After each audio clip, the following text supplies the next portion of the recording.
udah dibahas. Jadi Jadi di SMA udah dibahas. Jadi ada beberapa mungkin akan, dan sebagian udah dibahas di semester 1. Jadi akan beropat, akan agak saya cepat-cepat.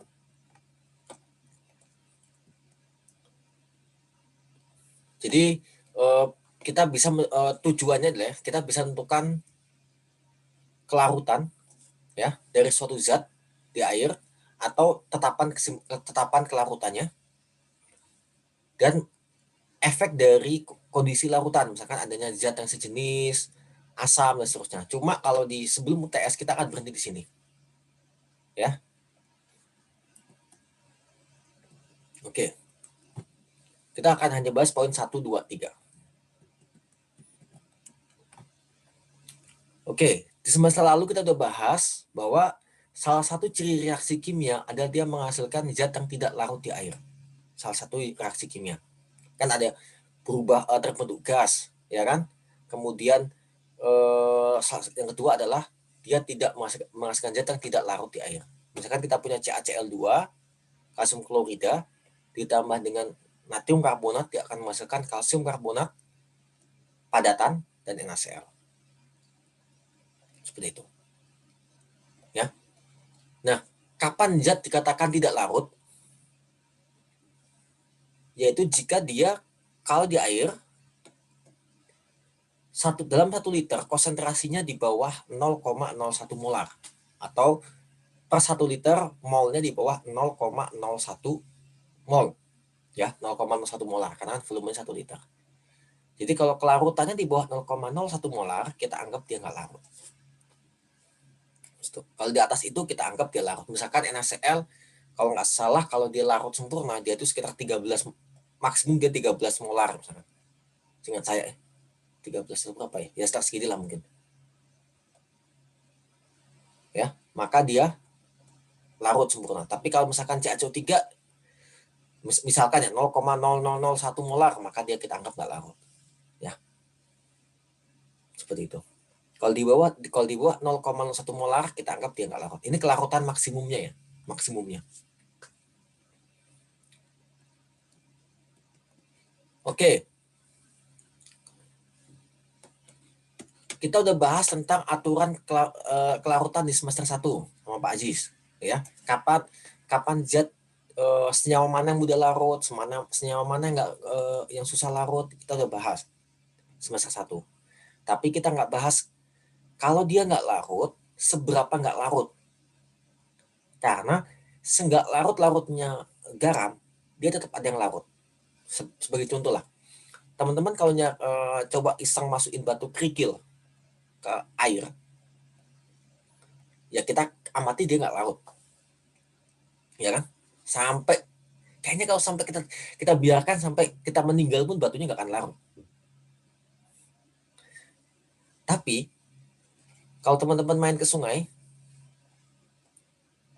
kita lihat bahwa permukaan batu di sana itu halus, meskipun kalau kita kasarin ya, terus kita biarin aja, mungkin beberapa bulan kemudian dia akan halus lagi. Berarti ada sebagian kerikil batu itu yang larut. Itu menjelaskan sebenarnya kenapa air laut itu sifatnya asin. Karena garam-garam yang ada di pegunungan itu kebawa oleh hujan, kebawa air sungai, tertampung di laut. Jadi batu kali pun yang dia nggak larut, dia tetap ada sebagian yang larut. Sangat kecil, tapi karena ini berulang sampai memakan waktu tahunan, kemudian mungkin puluhan tahun bahkan ratusan tahun segala macam, maka itu larut. Jadi tidak ada zat yang tidak larut secara sempurna, tidak ada zat yang tidak bisa larut sama sekali. Tetap ada zat yang ada sebagian kecil yang larut. Nah, itu menjadi pokok bahasan kita kali ini, yaitu adalah seberapa tidak larutkah garam yang tidak larut itu, yang suka larut secara kuantitatif. Di semester 1 kita hanya bahas garam NaCl larut, garam AgCl nggak larut. Nah, sekarang kalau di sini kita tahu AgCl nggak larut. Seberapa larutkah AgCl itu? berapa jumlah maksimum Ag plus yang ada yang bisa terlarut, berapa jumlah maksimum C elemen yang bisa terlarut. Itu yang kita pembahasan kita hari ini. Ini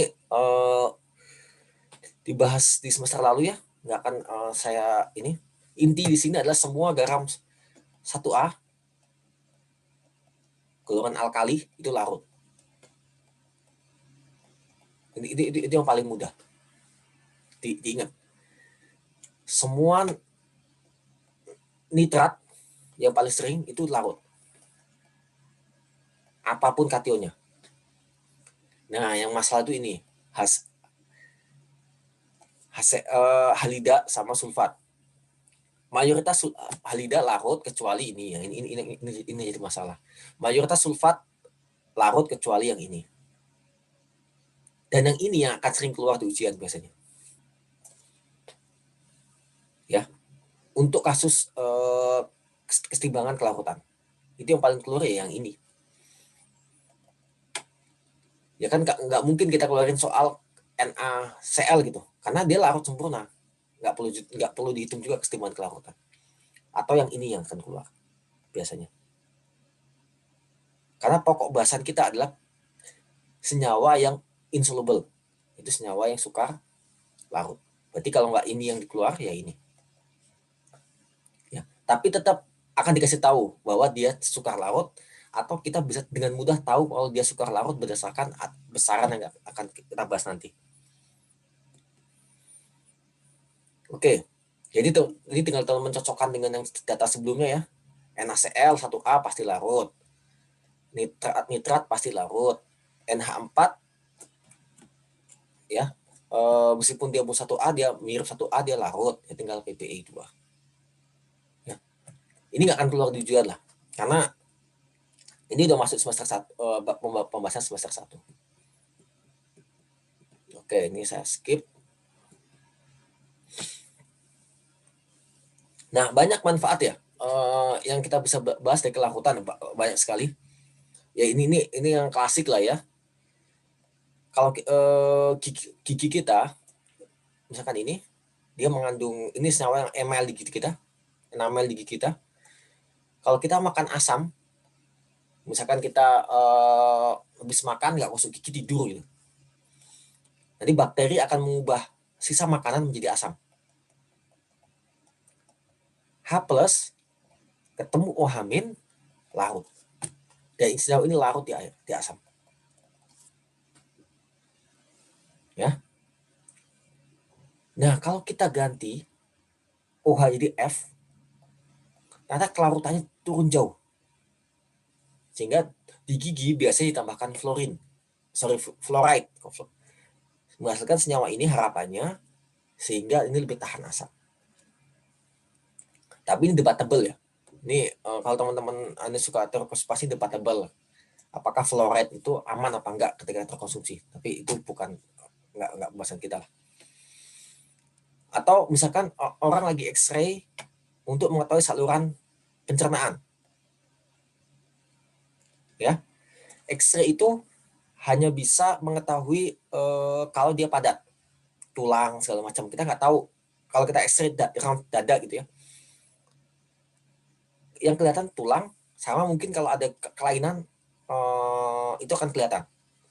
Tapi saluran pencernaan biasanya nggak kelihatan. Makanya orang yang X-ray saluran pencernaan biasanya disuruh makan dulu zat yang mengandung barium sulfat. Barium sulfat ini racun. Jadi teman-teman suruh minum racun dulu. Lebih tepatnya makan racun. Biar dia bisa terdeteksi. Tapi meskipun dia racun, dia nggak larut. Racun itu baru berbahaya kalau dia terserap oleh tubuh kita. Tapi kalau dia nggak terserap, dia akan keluar sebagai bersama feses. Sehingga tetap aman meskipun dia racun. Di makanan itu juga baru berguna kalau dia terserap tubuh kita, kecuali serat ya. Serat digunakan untuk membantu keluar sisa makanan. Tapi kalau dia nggak terserap, ya nggak akan guna juga di tubuh kita. Sama racun itu baru berbahaya kalau dia terserap. Kalau dia nggak terserap, ya maka dia lebih kurang berbahaya. Makanya kalau ada orang keracunan misalkan disuruh minum kelapa segala macam, biar racunnya menggumpal di tubuh kita dan dia terkeluar bersama feses. Gitu. Oke. Nah, bagaimana keseimbangan kelarutan? Misalkan saya punya zat yang suka larut, misalkan tadi CaF2. Kita tahu CaF2 ini misalkan tidak larut. Ya. Kalau kita taruh di air, ini misalkan ini adalah CaF2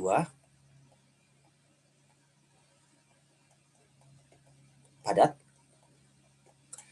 Ini air.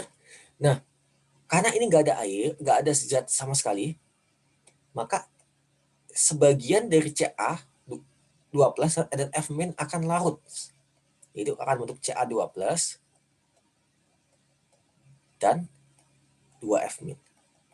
Jadi akan ada CaF sebagian kecil yang dia larut, Ca2+ dan 2F-. Ya, akan ada larut. Seperti itu. Tapi karena dia suka larut, maka jumlah ini kecil. Dan sebagian akan ketemu lagi, balik lagi ke bawah menghasilkan CaF2. Maka ini kesetimbangan. Nah, ini yang kita kenal sebagai kesetimbangan kelarutan.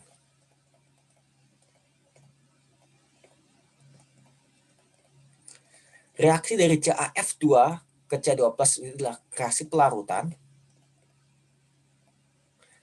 Ca2+ tambah 2F- kembali ke CaF2 ini reaksi pengendapan.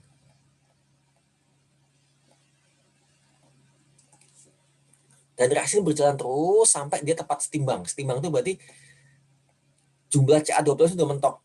Jumlah 2F- sudah mentok, tidak bisa lebih lagi dan tidak bisa kurang lagi. Ya. Itu disebut sebagai saat kondisi dia setimbang atau dia kondisi tepat jenuh.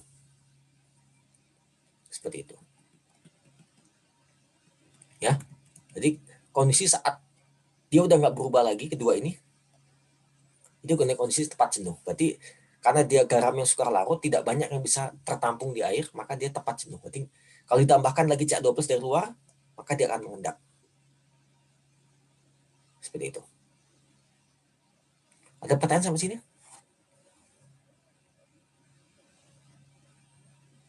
Nah, karena ini kasus kesetimbangan ya. Karena ini kasus kesetimbangan, maka ada namanya tahapan kesetimbangan. Ya kan? Tahapan kesetimbangannya, kalau teman-teman ingat, itu adalah produk pangkat koefisien dibagi fraksi pangkat koefisien. Berarti kalau kita lihat sini, Ca2+ dikali dengan F- kuadrat. Nah, ini yang kita kenal sebagai KSP. Ya. Kenapa CF2 nggak dimasukkan? Karena dia padatan. Berarti serat dibagi 1. Tapi karena CF2 padatan, maka kita nggak masukkan dalam persamaan kesetimbangan. Sama kayak kasus asam basah, kenapa nggak kita masukkan air? Ya karena dia liquid. Dia nggak masuk dalam penetapan kesetimbangan. Jadi KSP sama dengan Ca2+ kali F2-. Ini kita kenal sebagai KSP, solubility product. Jadi perkalian dari produk yang terbentuk, dipangkatkan koefisiennya. Ya, ini Pak. Yang kesalahan yang sering terjadi adalah ini 2F-, nah, saking semangatnya ditulis 2F- kuadrat. Ya, kita udah bahas di bab kesetimbangan bahwa koefisien itu masuk di kuadratnya, tidak masuk dalam konsentrasinya. Ya, kita udah bahas berulang-ulang di bab kesetimbangan dengan saya. Oke, ada pertanyaan sampai sini?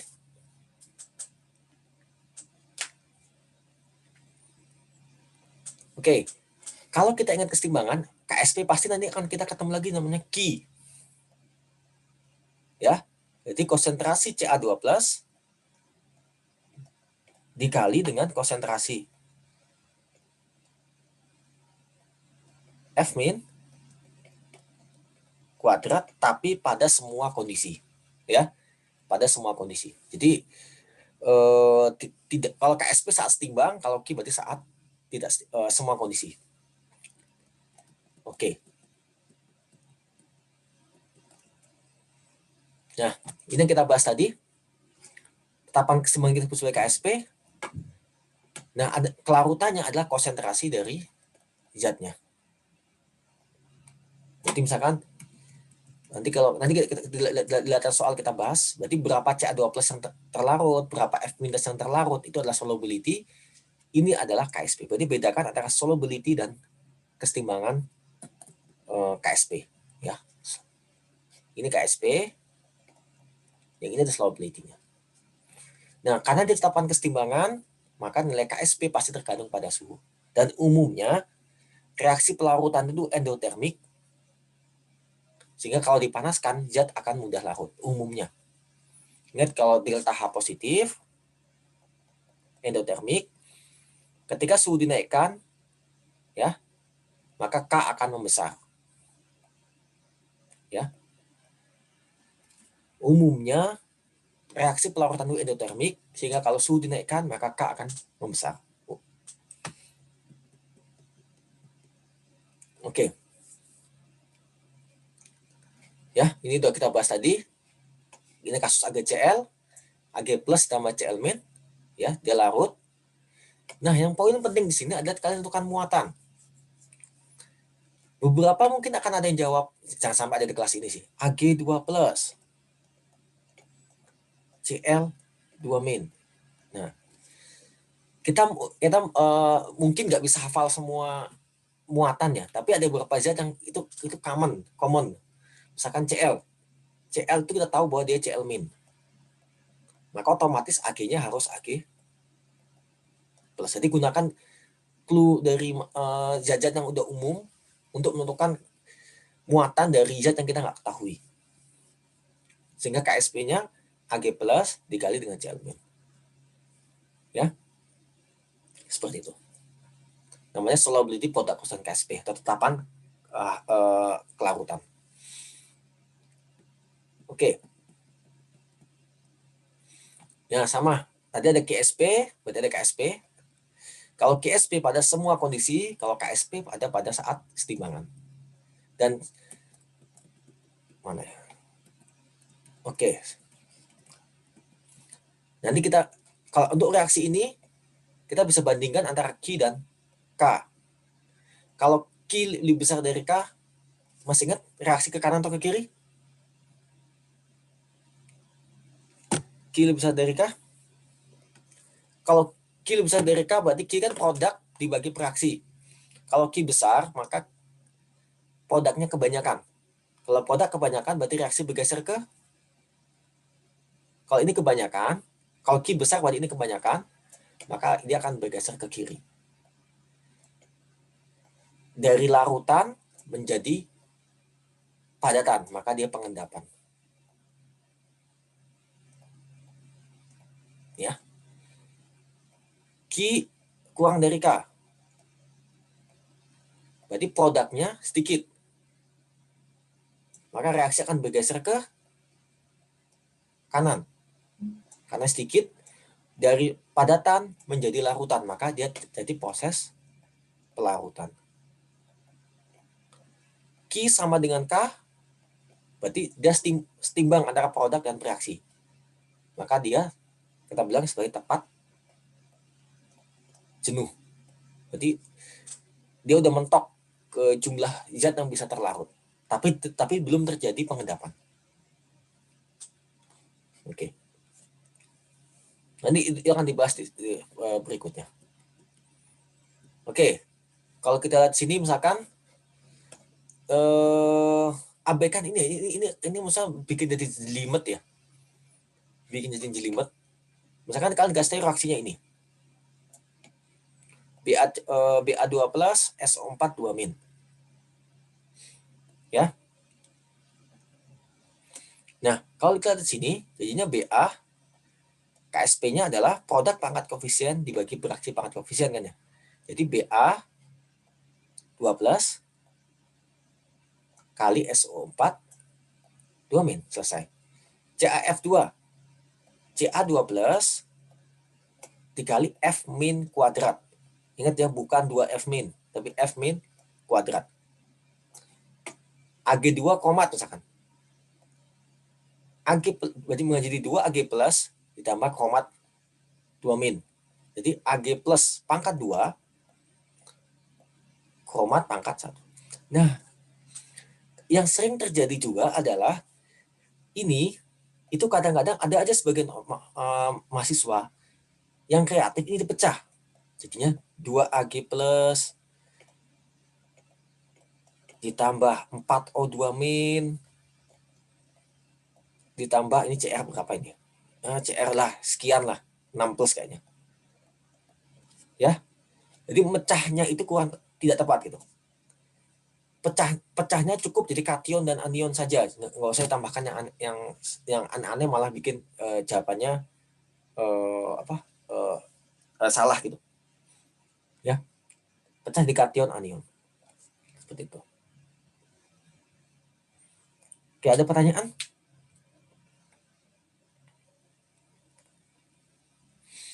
Oke,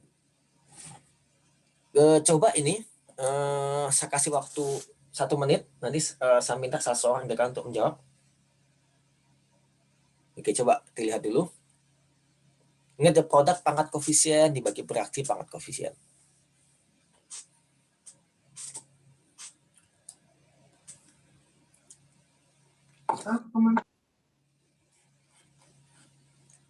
Oke.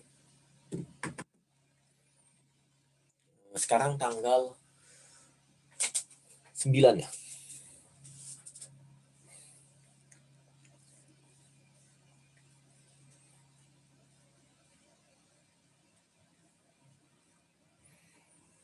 Tanggal 9 itu berarti NIM 9 yang paling mudah dicari.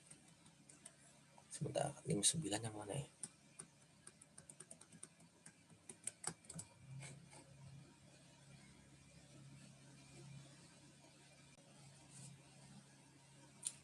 Ini dapat jawabannya? Yang D bukan, Pak? Oke, kita lihat. Oke, yang D. Sip. Terima kasih ya, Jet. Ya, jadi bagi teman-teman yang agak kebingungan, dan tinggal dipecah aja. Ini jadi 2 Ag plus ditambah dengan CO3. Ini kelihatan sepele ya. Tapi biasanya soal-soal ujian juga dimulai dari tentukan ini dulu. Kalau kita salah menentukan ini, jawaban ke bawah itu salah. Ya, jadi ini tips saja dari saya buat ngerjain soal ujian ya. Beri waktu agak lama sedikit di soal-soal awal. Misalkan soal nomor 1 ya, soal nomor 1A. Pasti lihat dulu ya, tapi jangan habiskan waktu juga, tapi beri perhatian dari soal-soal awal itu. Biasanya lebih gampang, tapi itu akan merembet ke jawaban-jawaban berikutnya. Oke. Yang ini kita kerjakan bareng aja ya. Mg golongan 2A, dia Mg2+. Maka ini 3. Maka otomatis PO4. Kalau kita nggak tahu muatannya, ini ada 2.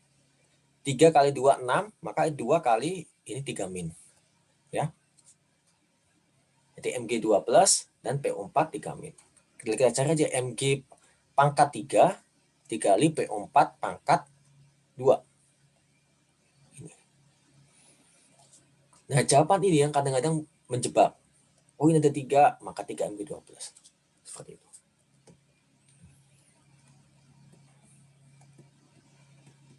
Dan seterusnya, ini banyak latihan. Oke. Ya. Tadi udah kita bahas tentang KSP, cara menentukan, cara rumus kesetimbangannya gimana. Nah, bagaimana kita menghitung KSP sekarang? Kita bisa menghitung KSP dari kelarutan molar, atau kita bisa menentukan kelarutan molar jika kita tahu KSP-nya. Ya, umumnya garam yang larut sempurna kita anggap, garam yang larut kayak NaCl kita anggap larut sempurna. Meskipun ini tidak sepenuhnya benar jika konsentrasinya tinggi, ya. Tapi secara umum Garam yang larut sempurna tersiar sempurna. Tapi kalau garam yang sukar larut, dia sedikit yang sukar larut. Sedikit yang larut, ya. Dan tadi kalau kita lihat di perhitungan tetapan kesetimbangan, dia padatannya nggak masuk, kita cuma mempertimbangkan yang larut saja. Oke, ada dua kemungkinan yang mungkin dalam perhitungan, kita diketahui kelarutan, diminta menghitung KSP, sebaliknya dikasih tahu KSP, diminta kelarutan. Ya, ini kelarutan. Kelarutan itu bisa kelarutan molar atau kelarutan dalam satuan gram per liter. Oke, ini langsung aja. Misalkan ini. Kalau kita lihat di sini, pada suhu 25, kelarutan ini. Ya. AgCl adalah 1,3 kali 10 pangkat min 5. Ditanya berapa KSP. Solubility product itu KSP ya. Oke. Nah, sama AgCl, kalau dia melarut, karena dia sukar larut, dia menjadi Ag plus dan Cl min. Ya, keduanya larutan. ICE. Padatan kita abaikan, ya kan? Ag plus awalnya nggak ada, kemudian Cl min juga nggak ada. Setelah itu ini akan berkurang min X. Ini akan bertambah X. Ini adalah X. Atau di SMA ini S gitu, terserah lah ya. Sehingga ini kita abaikan karena padatan, ini X dan X. Nah, X ini itu adalah kelarutan, yaitu nilainya adalah 1,34 kali 10 pangkat min 5. Nah, dari sini kita tahu bahwa konsentrasi Ag plus akan sama dengan X, yaitu 1,3 kali 10 pangkat 5. Konsentrasi Cl min juga akan sama dengan X, yaitu 1,34 kali 10 pangkat 5. Sehingga KSP-nya akan sama dengan siapa ini? Ag plus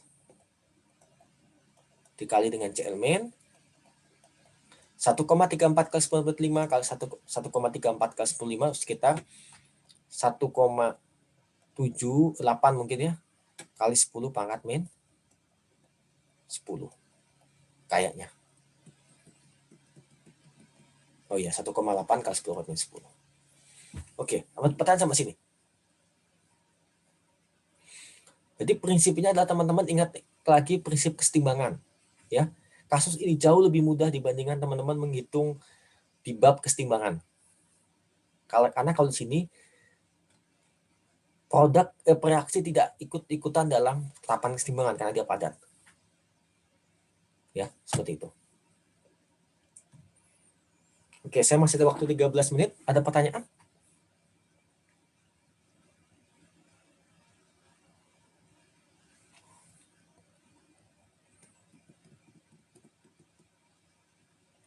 Oke, coba dikerjakan dulu.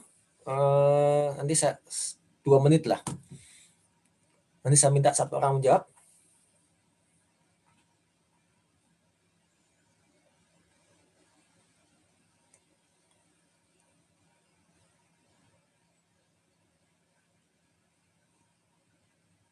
Coba dikerjakan dulu. Oke. Kita lanjut. Sekarang bulan 3. NIM 3. Anissa, ada Anissa? Anissa? Di sini statusnya hadir. Tadi yang chat ke toilet, yang atau yang sinyalnya bermasalah. Anissa ada?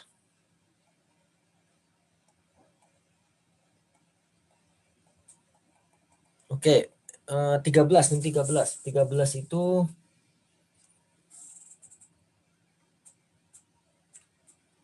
Stevenson Eko Putra Turnip. Ada?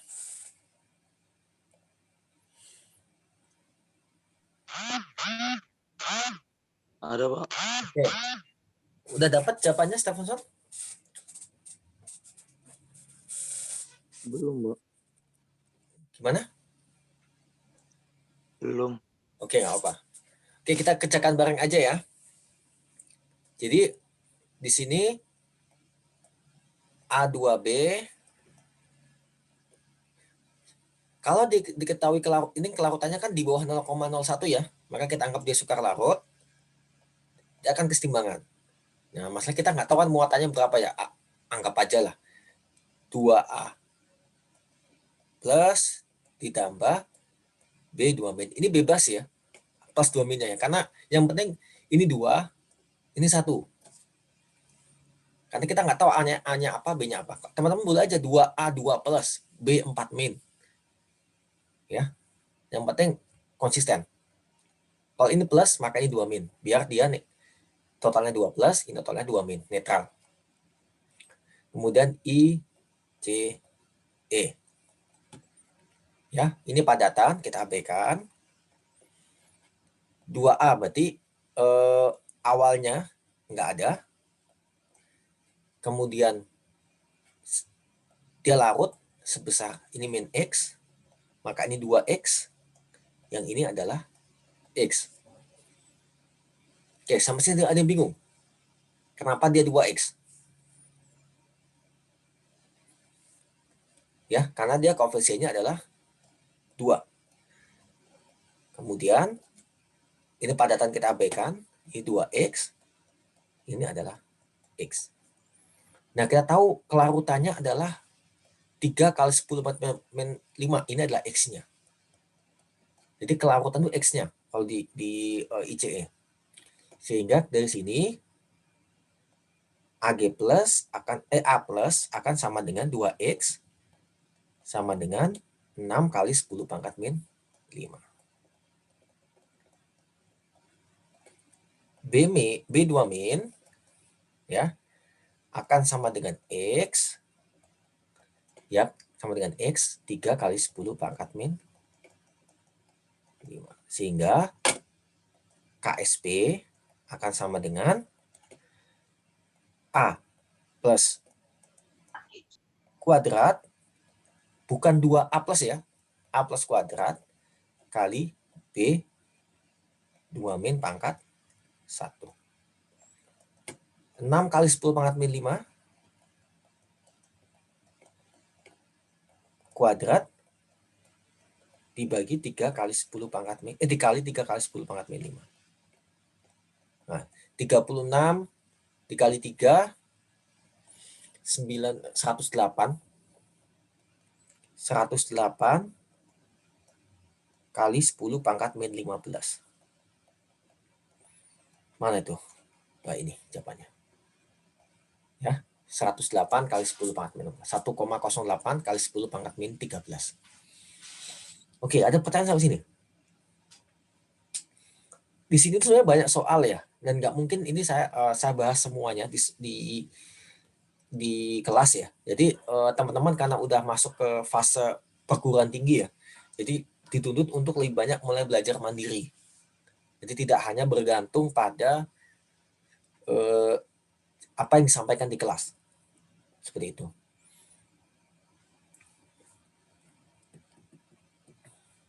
Oke, ini silakan teman-teman kerjakan sendiri ya. Jadi sebagai mahasiswa teman-teman dituntut untuk banyak belajar mandiri. Kalau nggak ngerti silakan tanya. Dan jangan malu bertanya. Silakan nanya, bisa nanya ke teman, nanya ke saya juga silakan. Kalau di grup malu, di PM saja, Pak, saya udah nyoba ini, bener nggak jawaban saya? Itu nggak masalah buat saya. Ya, ada banyak latihan yang bisa teman-teman kerjakan. Dan ada jawabannya juga, nanti kalian bisa ngecek jawabannya.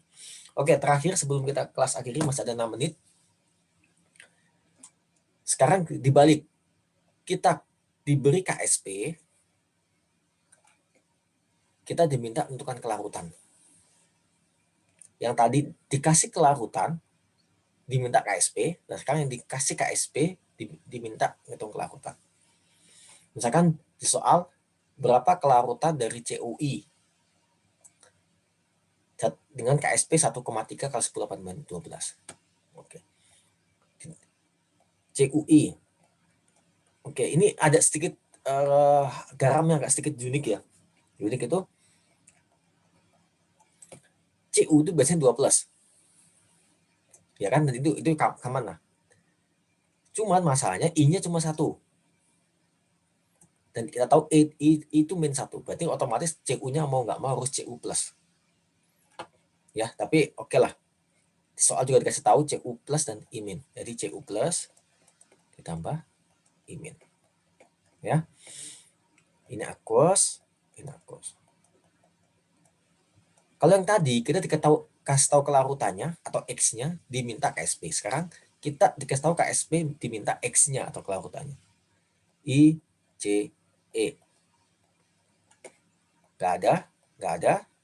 Min X, X, X. Kita abaikan. X, X. Nah, kita sekarang diminta dari X. Tapi KSP-nya kita tahu, KSP itu akan sama dengan CU2+, CU+ dikali I-.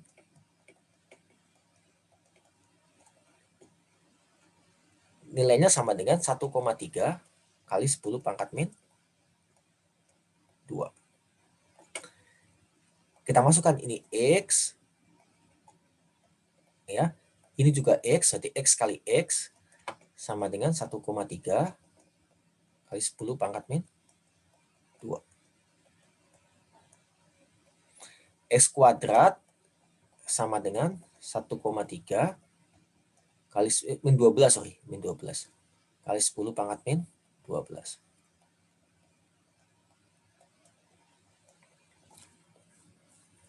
Nah, 1,3 itu kalau nggak salah sekitar 1,1 ya. Iya, 1,15 lah.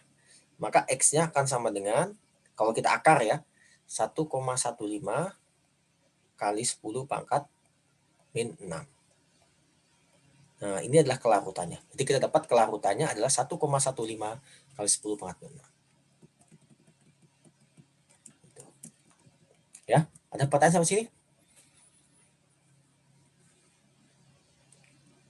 Jadi ini sebenarnya kalau kalian paham konsep kesetimbangan, semua kasus asam basa, kasus kelarutan itu adalah kasus yang simpel.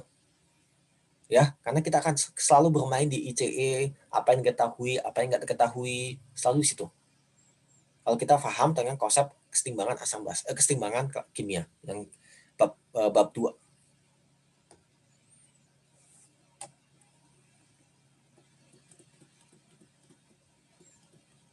Ya. Oke.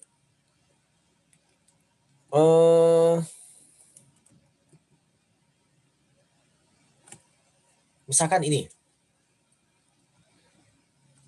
BaCO2 diketahui KSP-nya sekian, 1,2 kali 7. Jadi misalkan Ba2+ ditambah CO4 2-. Sama. Ini ICE ya.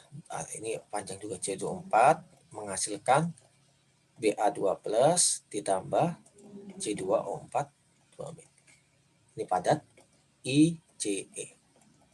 Ini nggak diabaikan. Ini nggak ada.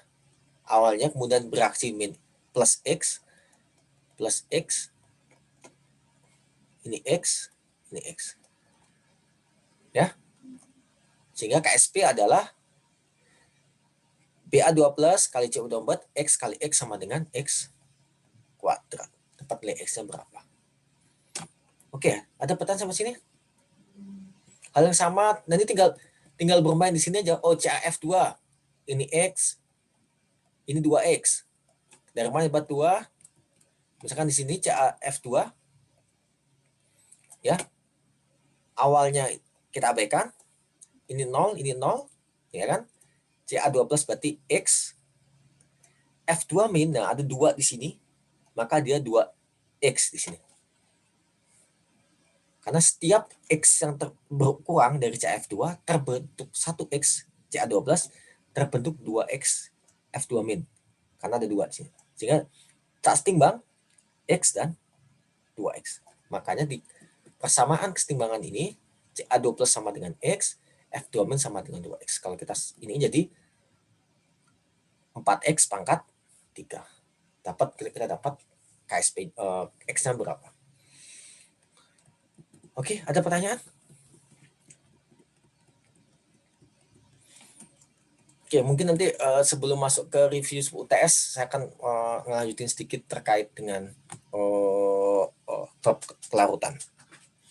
Oke, mungkin kalau nggak ada pertanyaan itu dari saya hari ini.